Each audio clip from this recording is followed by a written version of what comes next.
Geeky classic rock.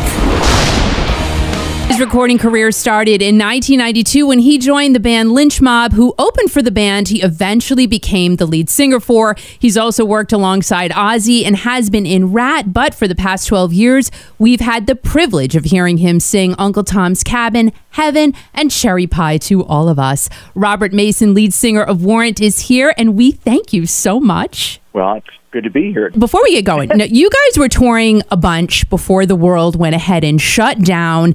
And hopefully, we know that it's all going to get back to normal eventually. But what has been your biggest takeaway from this whole lockdown? My house has never been cleaner.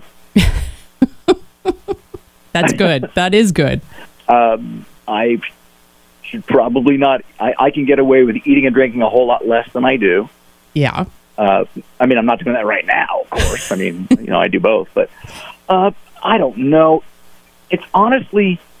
we spend so much time on airplanes and in hotels, and you get that 2 hours of fun every day when you're touring, and then the rest is just a bunch of airplanes and hotels and right. Trying to find restaurants and trying to do busy work in the meantime and trying to write songs.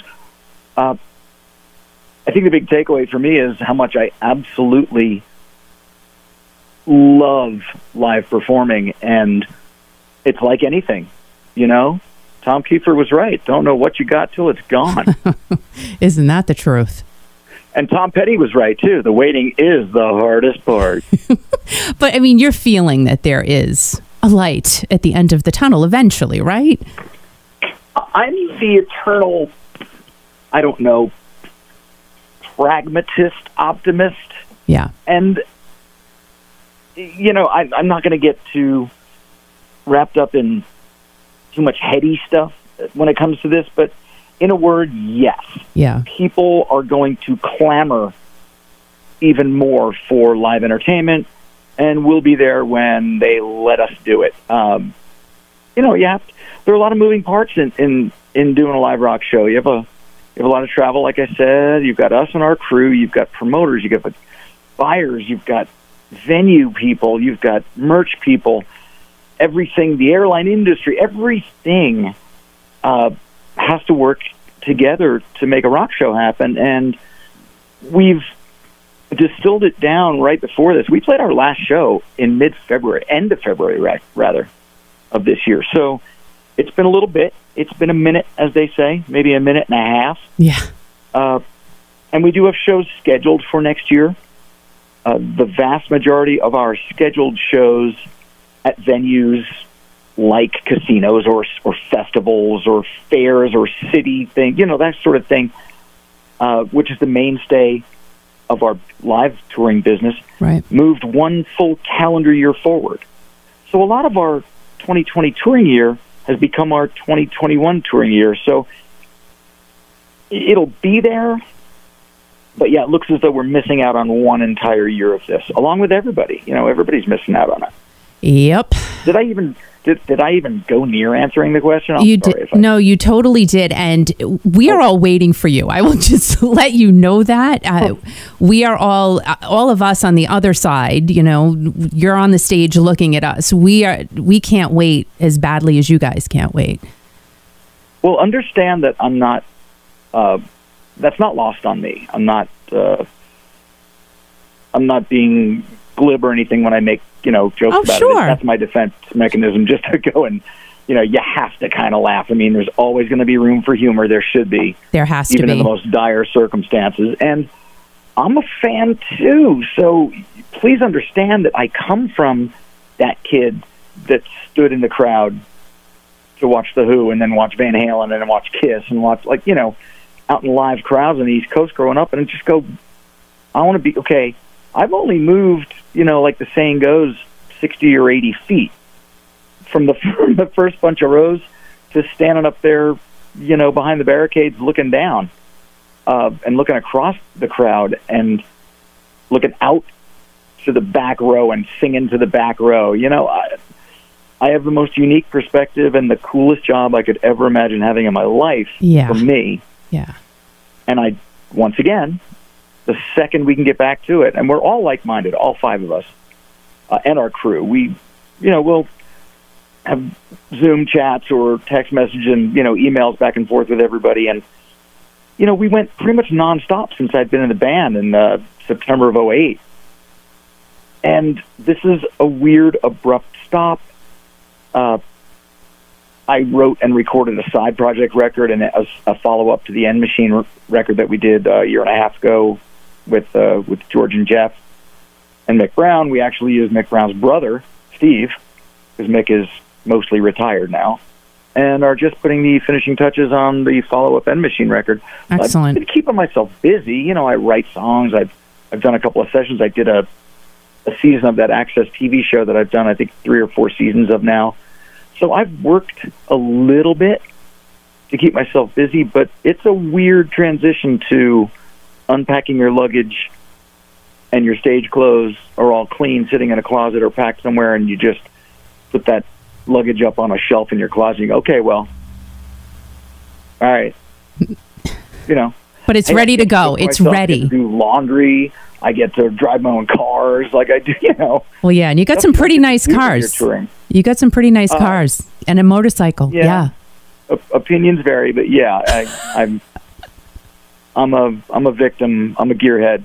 All right. Well, my opinion says they look pretty dang nice, so we'll just say that. Thank you kindly. They're quite pretty. They're pretty and loud. Very pretty. Now, Robert, going back to that kid, seeing the concerts, and your dad was a singer, but now I'm guessing he had some type of motivation on you to become a musician. But as a kid, again, pretty standard question, but did you ever envision yourself on the stage when you were watching the great bands that you saw back then?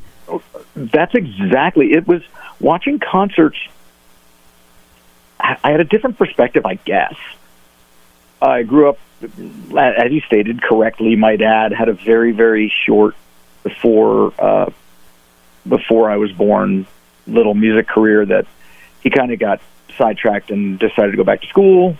Met my mom, went marry her, had 3 kids, and thankfully I'm here. And but my dad was always, music was always in the house. So one of my earliest memories, honestly, and I mean this, I know I've probably said it before, but one of my earliest memories that I still carry with me is singing 3-part harmony with my mom and dad on car trips before my brother and sister were born. Oh. So, I was 2 or 3, and I seriously sang and had favorite songs, and my dad pretty much taught me what harmony was before I could read, write, or knew what math was. I understood that relationship, and sitting me down at a keyboard and showing me what a simple chord was, what a 1-3-5, and so before really music theory, it wasn't like I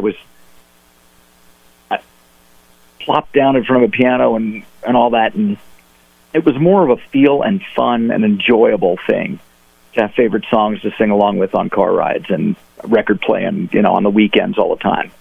So I had music around me almost all the time, and it was always something, no matter what else I did, whether it was academia or sports, things you do as a kid, I was interested in all those things, but music was always there.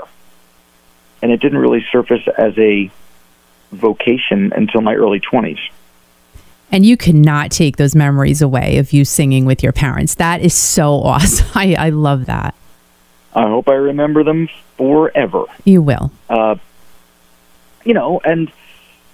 it's formative stuff. You're right in that it absolutely shapes you early on if you're exposed to it, and it's truly the universal language. It's been able to transcend good and bad times. Mm-hmm. Everybody who connects with a certain song understands that. Songs are linked to times in your life, throughout your life, and I think that when you're very, very young, you're like a sponge, and I was definitely that way, just absorbing everything. Voracious reader and reader of liner notes, like all the albums, I would tear them apart, like go through every album while it was playing and memorize all the liner notes. That is so funny.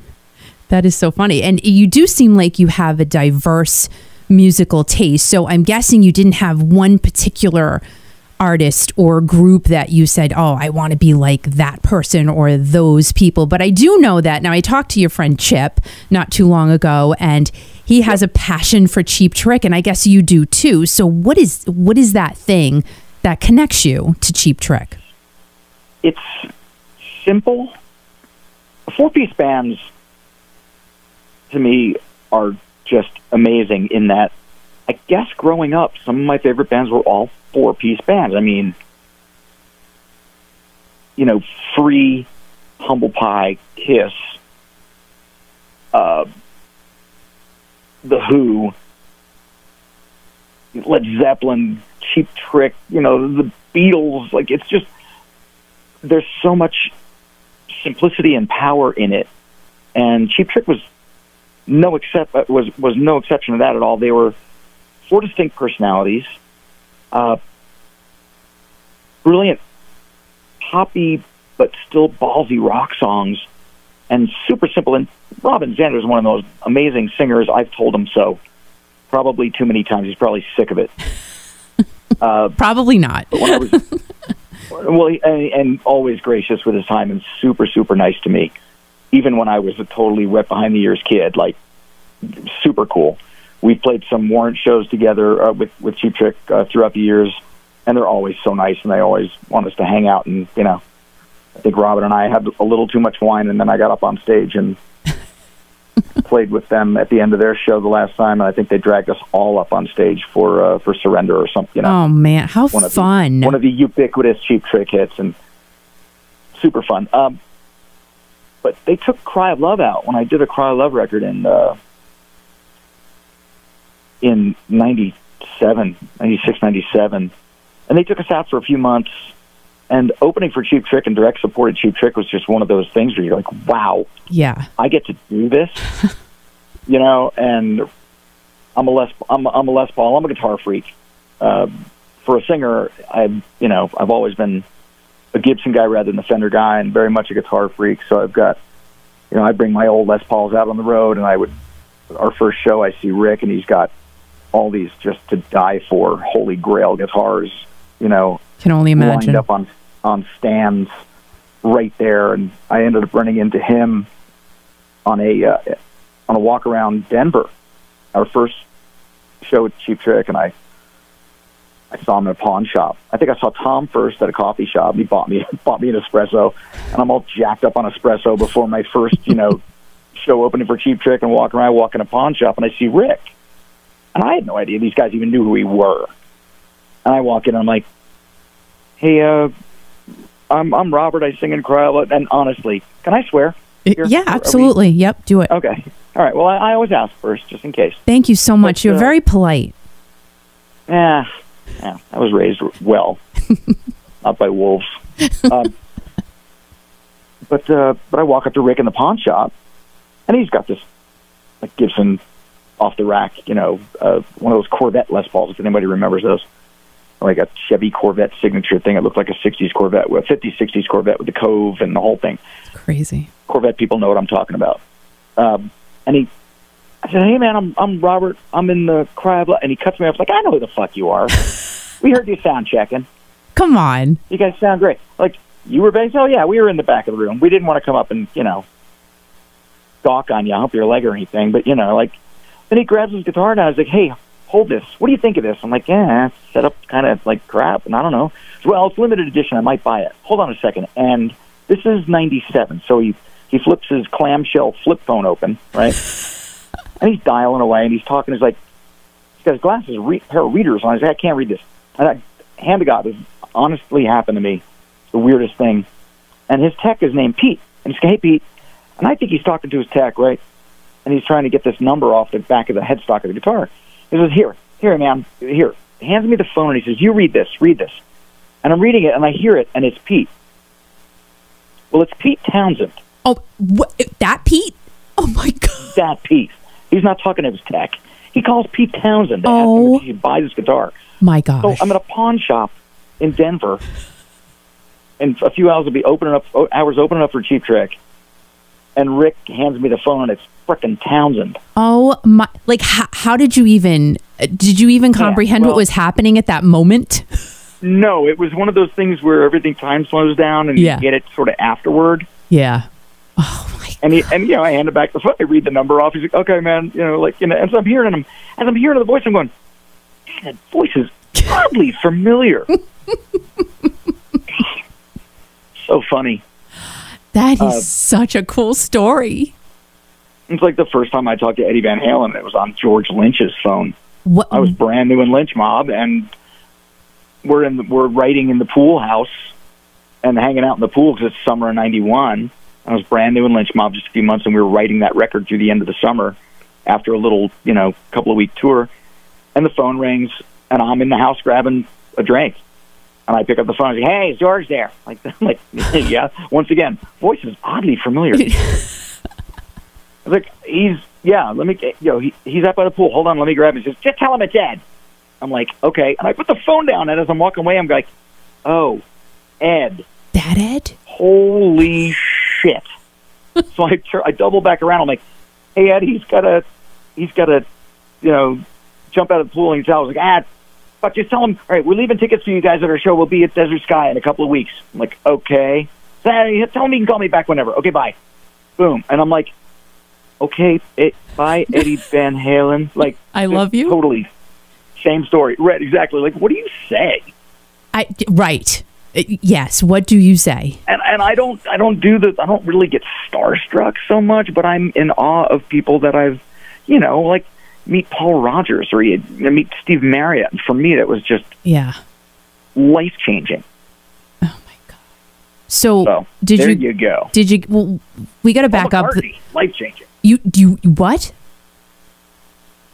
Did you really? I had a nice conversation with Sir Paul at a studio called Henson on Sunset and La Brea. I was doing a session in one of the rooms, and he was in there with their band rehearsing in another room. So, you run into people in the hallway. That was, "Oh, hi, Paul McCartney." Sure. I know, you just run. What do you say to Paul McCartney? Sir Paul McCartney, what do you say? Dude, you become Wayne. It's Wayne's World. You become Wayne Campbell. Like, it's not at the point of, like, I'm not worthy, but you have to muster up the thought to, like, for me anyway, it's like, I know you hear this all the time, and this is the most dumb, gratuitous thing or overstated thing, but I just want to say thank you very much, and I'm a singer. I introduce myself, and she's like, "Oh, hey, I'm not going to do an impersonation of Paul McCartney, but..." Oh, please do. No, but he was super nice and really just, "So what are you working on?" Oh, I was like, "Oh, I'm doing a record." And I was doing a record with George at the time. It's like, "Oh, my ex-guitar player and I are doing a kind of little side project record, revisiting a bunch of our old material." He's like, "Oh, all right, that's great, I said, "Where are you?" And I said, "We're in B right here." He's like, "Oh, the Karen Carpenter room." He's like, "Yeah, I get to sing in that room." The Karen Carpenter room. Oh, my gosh. It was A&M Studios back in the day, and now it's called Henson. It's the house that Kermit built. That was the Kermit. Henson. That Henson. Jim Henson. But A&M Studios was, back in the day, obviously, and it was before that. It was a movie studio. It's got all sorts of amazing history. That corner of Sunset and La Brea, those old buildings. But almost everyone I've ever met has been very satisfying to meet, as far as people that you really, really looked up to as a kid. What do you do then? You just kind of. I don't feel like I'm worthy to be like, it's just one of the guys. You know what I mean? There's got to be a certain amount of idol worship in that conversation, the first one anyway. Oh, for sure. Absolutely. But we do have to go back to Van Halen. So when they did come out and you guys did go to the show, did you hang out with them after the show? Yes and no. They had a band that they were trying to break a record. They were trying to break their record, and their record had been out almost a year, and I'd heard about their record. But this is either, I guess this is 91. And the record had been out for about a year. I'd heard it before I was in Lynch Mob in New York, just, fumbling around looking for a gig. And the band was Alice in Chains, and I ended up spending most of the night on their bus talking with Jerry and Sean. Jeez.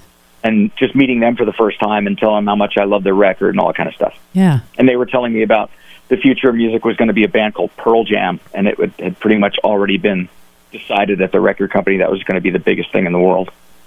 Mm-hmm. Weird, because I had been signed to Columbia Records a couple of times in my life, that whole Sony umbrella. Mm-hmm. You know. So there you go. Wow. I said hi to Ed. I said hi to Ed, and at the time it was Sam, so. Yep.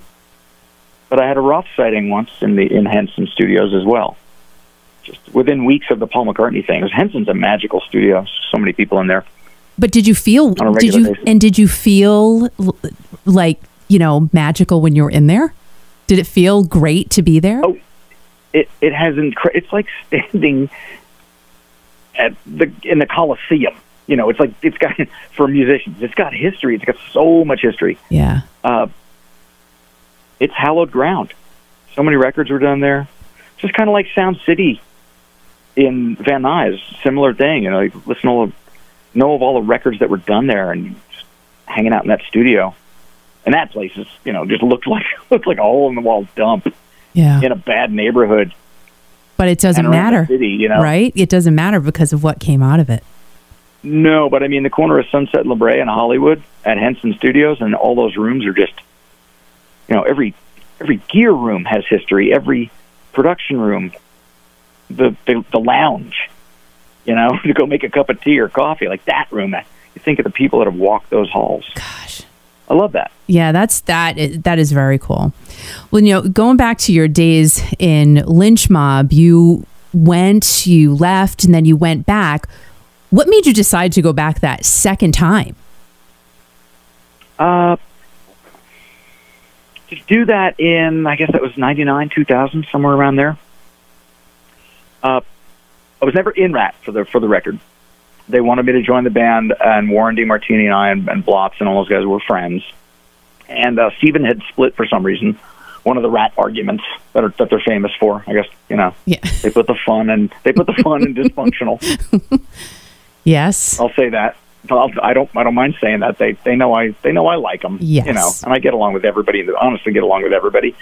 At the time, Demar and Rob Crane and Blotz wanted me to replace Steven. And I just saw that as a thing where it's like, look, you're going to get your singer back.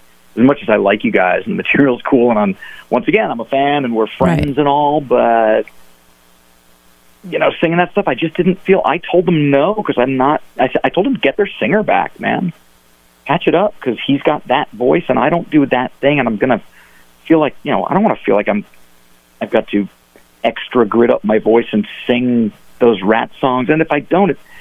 We played a couple of songs, and John Kalodner came down because they were saying, come on, man, just come and jam, and we'll play this thing. We're like, we set up in the Viper Room before one of those Steel Panther nights and played a few songs, and John Kalodner came in and shook everybody's hand and said hi, and he pulled me and Warren aside. He's like, that was freaking awesome. Why don't you call it something else other than RATT? Oh. And right then I knew, and like, wait a minute. No. The head label guy can't sell it as RATT in his own mind right away, then I'm not going to do this. Yeah. Yeah, that's crazy. I sort of knew it anyway, but I know somebody recorded something, so somewhere there's a audio tape of me performing it. I know there is, but as much as and they were mad at me. They were genuinely not just disappointed, but pissed at me for not joining RATT in like 99 or 2000, whatever. So then... Yeah, but you know what, though? I got to give you credit for really just saying, hey, I don't even know if these are the right words, but you didn't feel it. You didn't feel that thing that you should be a part of that group because you didn't feel a match, I'm guessing. So, really... Well, yeah, and not to disparage them at all. Oh, sure.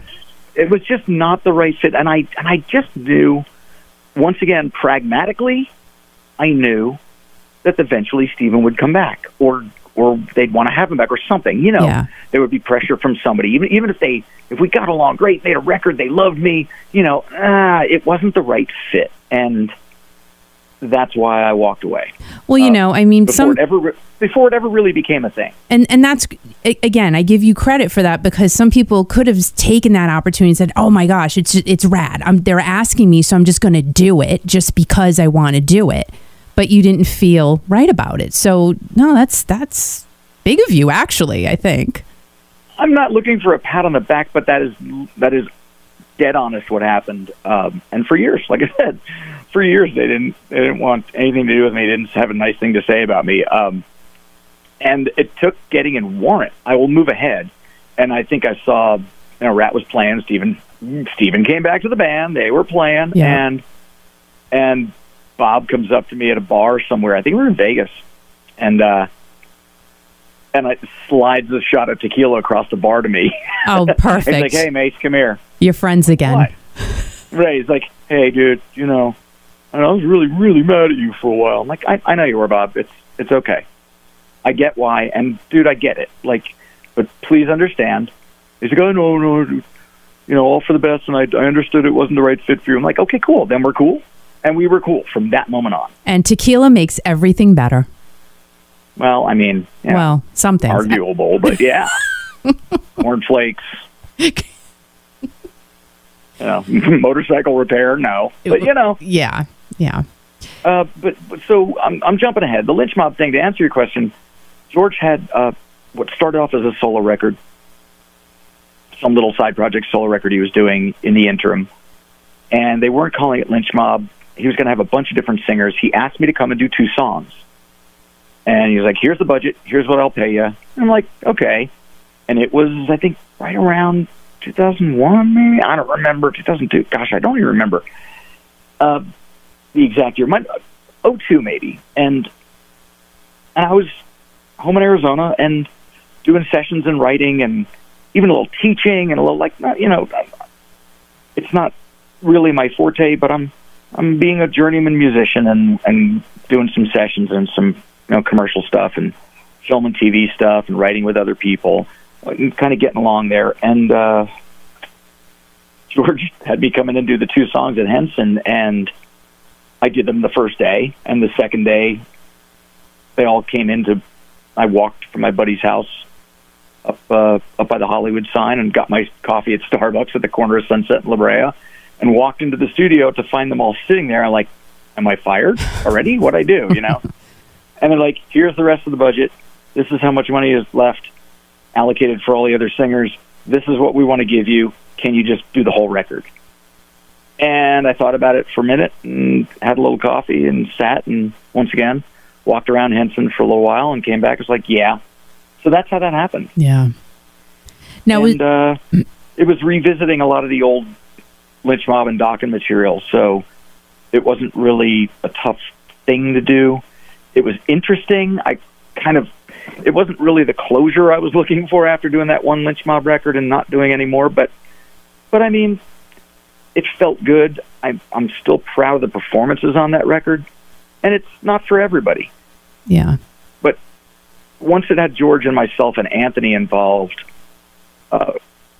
completely, once again, that was a record that Mick wasn't doing because Mick was actually entrenched in Dokken at the time, and he couldn't get out and do it and didn't want to, I guess. And so, it's that ever-changing dynamic of Dokken meets Lynch Mob meets whatever. So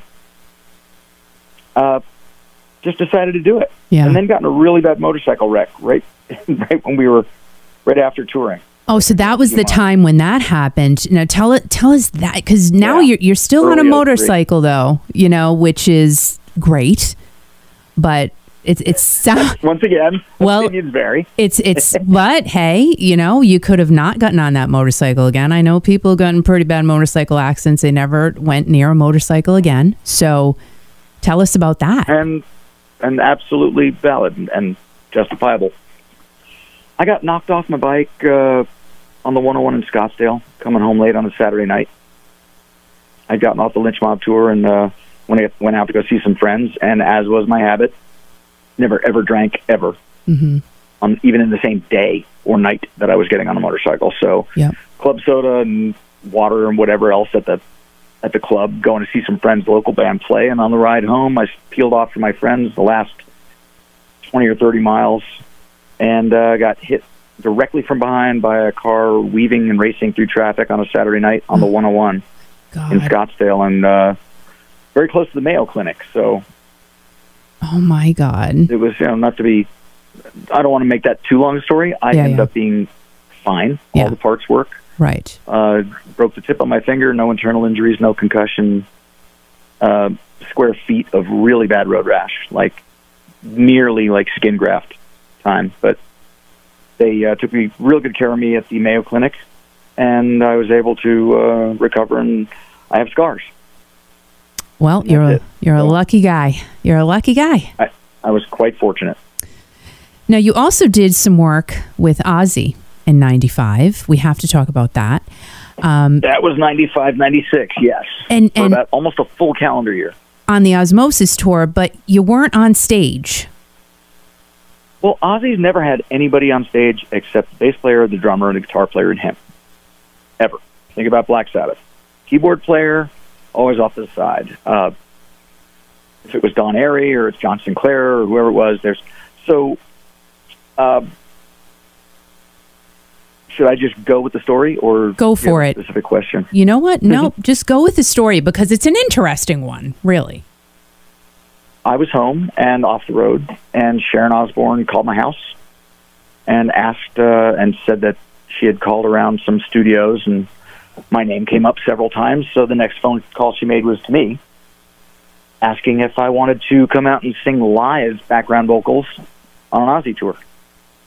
Said that they had released the record and they had done some theater shows, but he doesn't want to use samples. He doesn't want to use any fake or trickery or tapes or anything. You got to remember, this is 95, so it wasn't like digital sampling was a huge thing.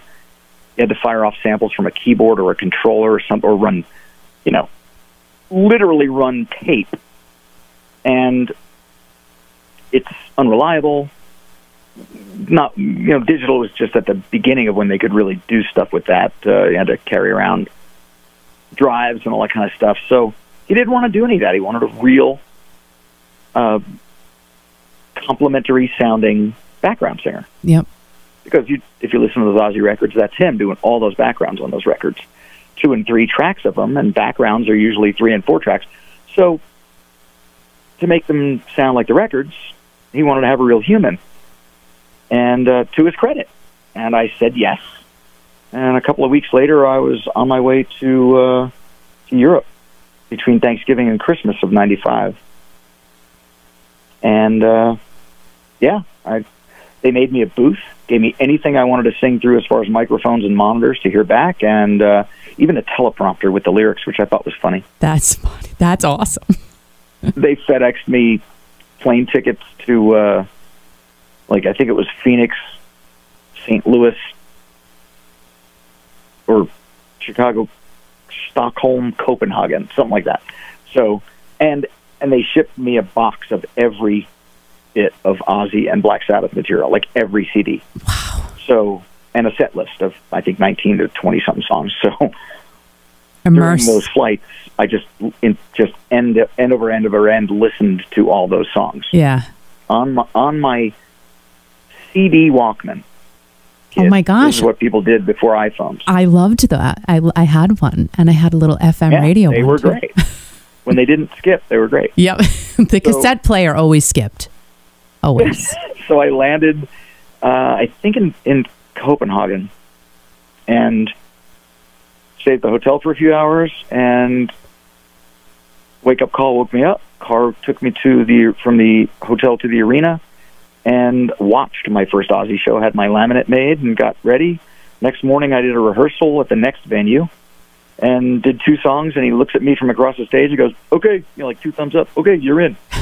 And I was in the band for, from November 95 through August of 96.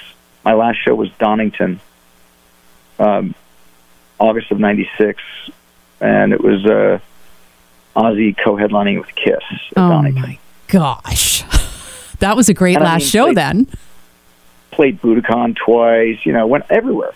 Just, the traveling Ozzy circus. This is before the TV shows, before the Osbournes, before all that. Oh, yeah. Fest. Oh, yeah. So it was super fun. You've had to me, absolutely wonderful to me. You've had a great ride. I mean, like all the stuff that you've done is kind of crazy, really. When you start talking about it and you think about it, and you go, "Wow, you did a lot of stuff." The harder I work, the luckier I get, I guess. I've been quite fortunate, but no uncle in the record business. I didn't start at 5 years old.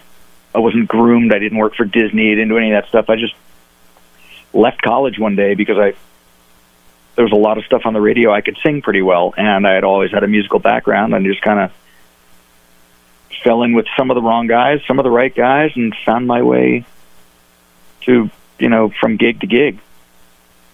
But I think it's a fun life so far. Strangest life I've ever known. The only one you've ever known, right? Well, Well. And in 2008, when you joined Warrant, now, had you ever worked with the late, great Jani Lane? Well, yeah. In fact, Lynch Mob supported Warrant in arenas in 92. So we played, it was Warrant, Lynch Mob, Tora Tora for a while. Mm-hmm. If you remember those guys. Oh, and yeah. That was the triple bill, and we played arenas all over the country, 92. So we got to be pals. We got to be friends. I spent some nights riding on the Warrant bus, and Lane and I would go out and split a bottle of tequila in a bar and jump up with a cover band, like, after our show. Yeah. Because it would take hours and hours for them to tear everything down. I didn't have to go anywhere. We had way too much fun a few times.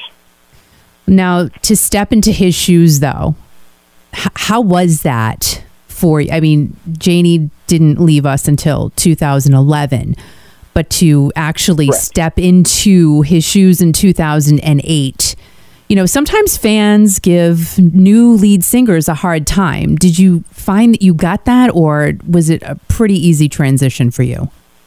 Well, we were all friendly back when I was the support act. And we ran into each other earlier that summer in 2008 at Rocklahoma. I had a side project band that was kind of fun, and it was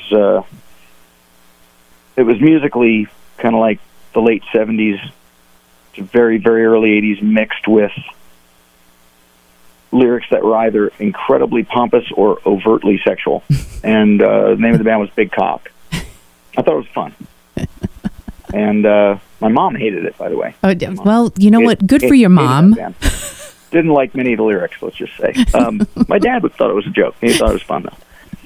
But, BC had been invited to Rocklahoma to play earlier in the day, and Warrant was closing that night. And the night before, we all get in town on site, and I ran into Joey Allen, and he's like, "Dude, my singers, did you reach out to my singers?" Like, well, when you guys all got together, I sent them a message and a text and left messages, and I never had a chat with them, but I mean, we've been in contact.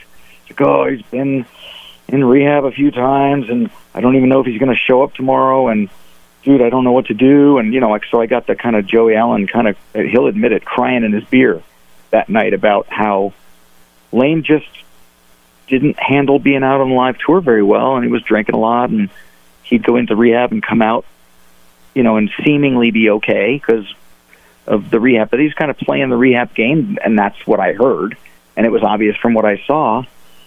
And he had just gotten out of rehab and showed up that night and played, but I think the seed was planted between Joey and I. We were always kind of buddy with each other, and I saw four guys that were miserable, waiting for the fifth guy to show up out of rehab to hopefully be there to play a gig. And I felt really, like, wow, God, it's, these are my touring, like, we're brothers. Like, if once you tour together, there's a brotherhood. Like, they're touring bros, even if I don't see you for years at a time or every day or whatever. I felt really badly because I saw 4 out of 5 cylinders willing to play Warrant shows, and one guy just, for whatever reasons, I don't want to say not wanting to, but not able to, in a fashion that was fair to the fans. Right. And I went home, and they went home, and I started, going about my life. And again, and heard from Joey. He's like, man, it's getting worse. We don't know what to do. We want to send him home. What should we do? And it wasn't like, hey, come join our band and replace this guy right away. It really wasn't. Yeah. Joey was just calling me to vent. And in a dressing room, I think, after one of those shows, he's like, dude, he could barely stand, and he fell off the stage and all this other stuff, and what do we do? It's like, would you ever consider doing this? I mean, and then, like, you mean singing? Or, like, being the backup guy? Because I thought maybe I'll be, like, an understudy or something. I didn't know what to think. Right. And I was like, well, we don't know what to do. I think we're going to send him home, but we still have shows booked. Promoters are, up our ass about everything, the press and YouTube. Everybody's having a field day with us. We don't know what to do. Would you even consider coming out and finishing the shows that we have on the books? Because we're about to, like, burn a bunch of promoters and do a bunch of real harm to the band and the brand name that we've already been doing. We can't do this with Lane anymore. Yeah. So sad, and I thought about it for a while, and, still nothing. I'm like, I don't know. I just don't know.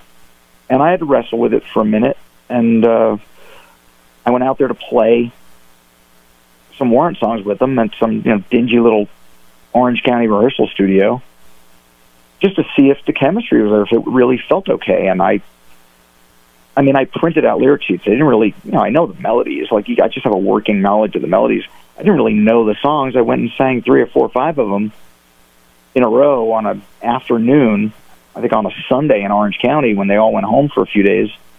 And everybody's kind of either smiling or their jaws on the floor, and we're going like, wow, what? This is kind of fun, actually. And I think maybe a couple of weeks later, Joey said, hey, man, it's getting worse. It's worse and worse. This is horrible. Do you want to join a band? It's like the worst offer ever. Like, hey, you want to jump on this sinking ship? Like that kind of thing. Grab a bucket. We're all bailing out together. Like, and I hate to make a joke out of it again. Oh, I know. But they said, man, we really want to do this. We see the future in it, and Lane's not happy with it, but he's damn near incoherent, and it's really bad. We need to get him home. We're afraid he's going to die if we try to do any more shows. And once again, I saw it as, you can treat Janie like a holy martyr, and the band totally stops and everyone just goes home. But is that fair to the crew and the other guys and the promoters and the fans? Yeah. And that's the other side I had to wrestle with, and I just decided, okay, I'll give it a shot and try. And we worked through some shows. It worked really well. Promoters right away, fans really right away. There was very little backlash, if anything. So that all felt right. It sounds like everything fell into place and it felt right. Well, our voices aren't too dissimilar. Our ranges are not too dissimilar at all, really. And I had history with them. It's kind of like I was a legacy. And towards the end of Janie's life, he pretty much made his peace with it. Yeah. And I, kind of had blessing in a way. I mean, it went back and forth because obviously, how could he feel? Right. He could feel like he got kicked out of, a band where he was the principal songwriter. Like, he could feel that way. Right. And probably did. Yeah. But in a way, he sort of made his peace with it. He was not able to do it on his own, solo or with Warrant after that. And he we watched that decline. It was really, really sad. Ed Trunk called me right before that metal show aired. I think the day they were taping, Eddie called me, and I heard he'd been in the band for 3 years. He said, hey, they had like Tammy Down on and a couple of other singers from back in the day, and they wanted Lane. I wanted you to do it. It was on the fence. You have to understand, they wanted Lane. He's the original singer, so we had him on.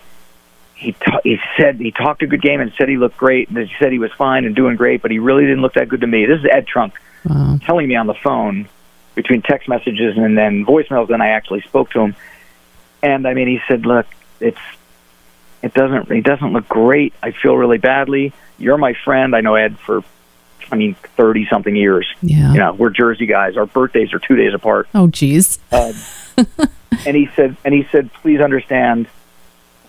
And I knew why VH1 wanted him. I mean, he's the original guy. Like, there you go. Yeah. Good idea. Have singers from that day. He's one of them. But 2 weeks later, he had passed after that show aired. And I mean, wow. It was just it was uncomfortable for me to watch as a friend. Yeah. Because we were friends. I was a fan, and then we became friends on the road. Heartbreaking. So I feel like I'm doing a service to these guys and to the fans. I do his songs as much justice as I am able and capable. And as long as fans want to come out to Warrant shows and scream along, that's what I get to do. And you know, we've done 2 records since I've been in the band, so we do some of our material, our collective material, and I don't sing like him. The melodies are the melodies. I sing the songs as faithfully as I can muster, but I'm still me. And, now I've been in the band. This is my 13th year. That's crazy. Crazy. And you sound amazing. Your stage presence, I have to tell you, is the way you throw the mic stand around, I get a little nervous. I'm like, oh my gosh, but you got control of it. So does the band. And so I've hit have everybody except Steve. I think I've hit everybody except Steven. I was going to ask you, did you ever? And I don't mean I don't mean glancing blow. Like I've bruised and cut flesh. Yes, with everybody. I think almost everybody in the band. Fantastic. So no. I mean, I have great control over that. And thank you very much for saying that. It's very nice to hear. Always. I have a cross between aw shucks and but then I'm like, okay, no false modesty. I know what I do well. Yeah. And I really work very hard at it. But the thing is, I never liked singers that were artistes that stared at their shoes or out into space or whatever. I mean, frontmen that actually moved around, that engaged the audience, that metaphorically grabbed the audience by the throat and said, "You will listen to me. You will have a good time. Sing. They scream this. Go do it."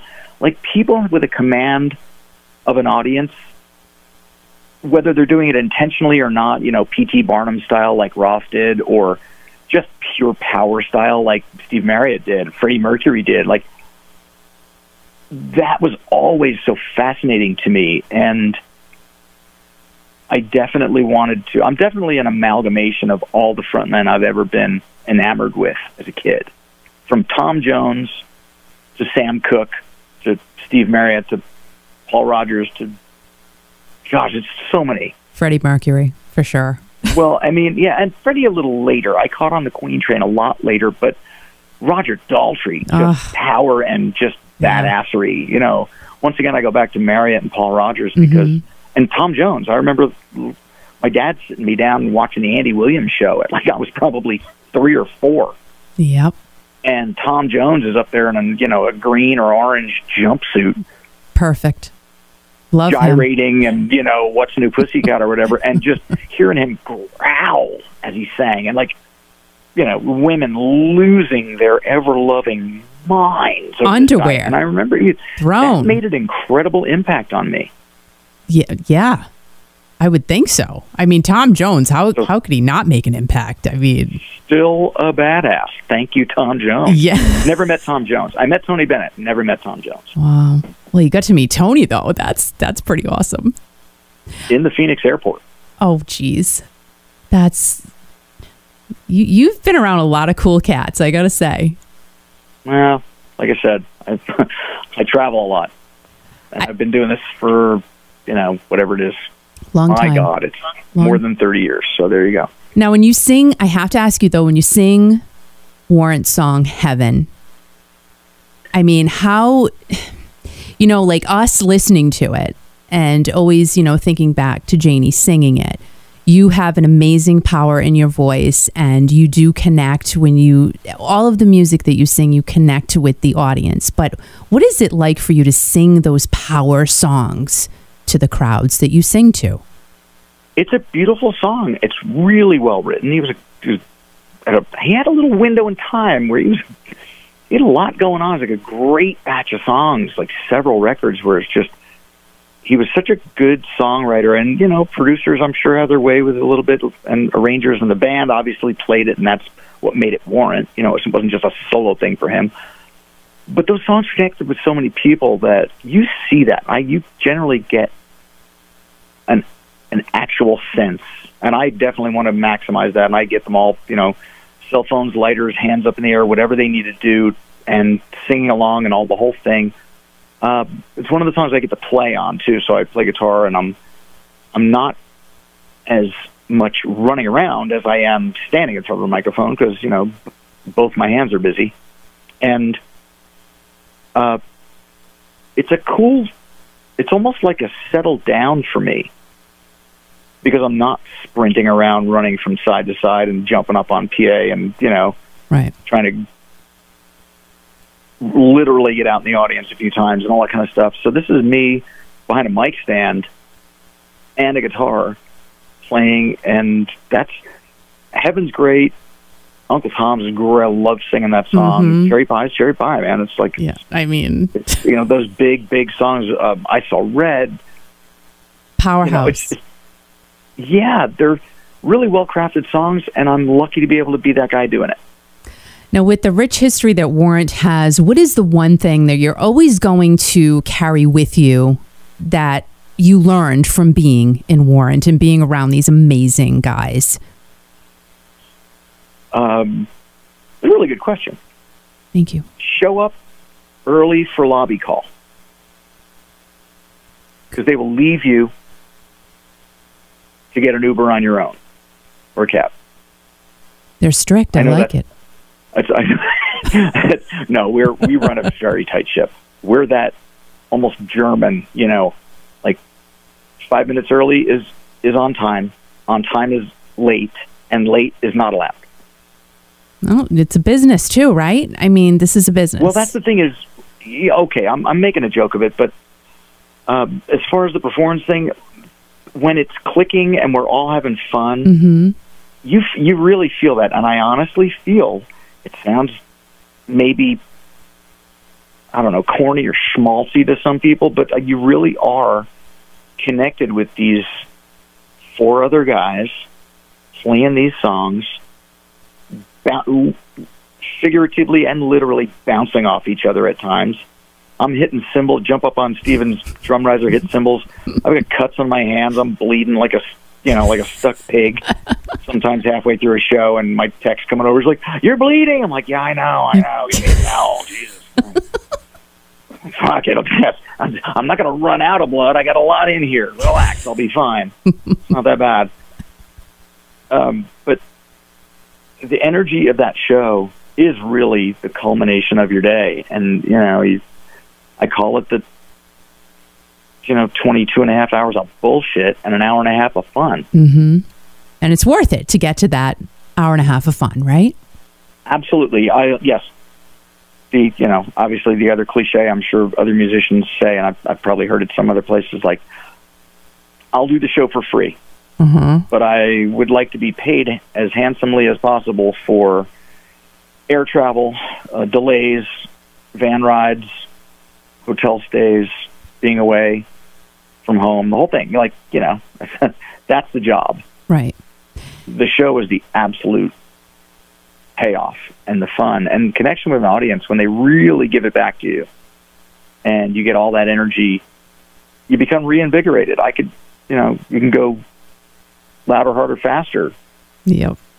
If, you get that back from them. And it really is a symbiotic relationship with an audience.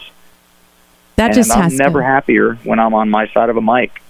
So yeah, that just has to feel super, super good. And I truly appreciate, I could talk to you literally, I think for maybe 4 days straight, just not stopping, because I have so many things I haven't even asked you. But as much as enticing as that is, I just don't have that much time. I know you don't, and I'm sorry. But you know what? Maybe in another life or something like that. But we appreciate you hanging out with us. We'll do Mach 2. We'll have another chat sometime. All right, good, because I got more. Pick up another. Think of other brilliant questions that things that weren't covered before, and we'll have a part 2. All right. I love it. Thank you very much. And you can, see and follow Robert on Instagram and Twitter at Robert Mason Vox. He makes tons of appearances with the awesome Katie Darrell on Access TV, which sadly, and I complain about it all the time, we don't get that here in Rhode Island. Oh. It really bums me out because it's totally the network I would watch 24/7. Now, I'm not going to make fun of you, but I will say, thank you. Can't you go to it? Can't you go over the border? Can't you step 3 feet over the border of Rhode Island to another state? It's a little more than 3 feet, but you know what? Then I need to go and whatever. I have to 8 feet, fine. Break into someone's house, and why is she in my living room? Oh, because she's watching Access TV. That's not going to do well in a police station. I'm just telling you. I get arrested. All right. But I will try. And everyone, talk to your local cable carrier.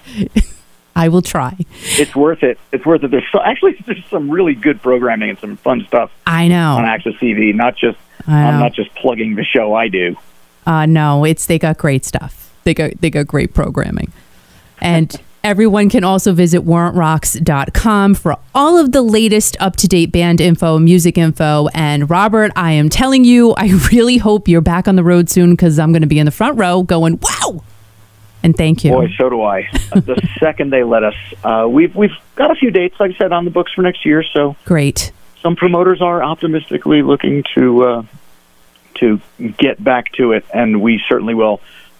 We will absolutely max out the 30th anniversary Cherry Pie when we get back to this, because I sure hope so. It came out in September of 1990, so we're just a little bit into the 30th anniversary. I was going to ask you too, how did you guys even celebrate that? How could you? I opened up a bottle of wine. I toast Joey Allen virtually. There you go. Or Turner. I think it was Turner. And said, hey, man, congrats. Cool, 30 years. All right, well, I'll see you when we can do shows again. Well, we're keeping our fingers crossed, and thank you. Everybody listen to Robert sing to us on Instagram because you have an amazing voice. We love it. Well, I thank you. I humbly thank you. Hey, everybody, it's Robert Mason from the band Warrant, and right now you are listening to me on Kiki.fm.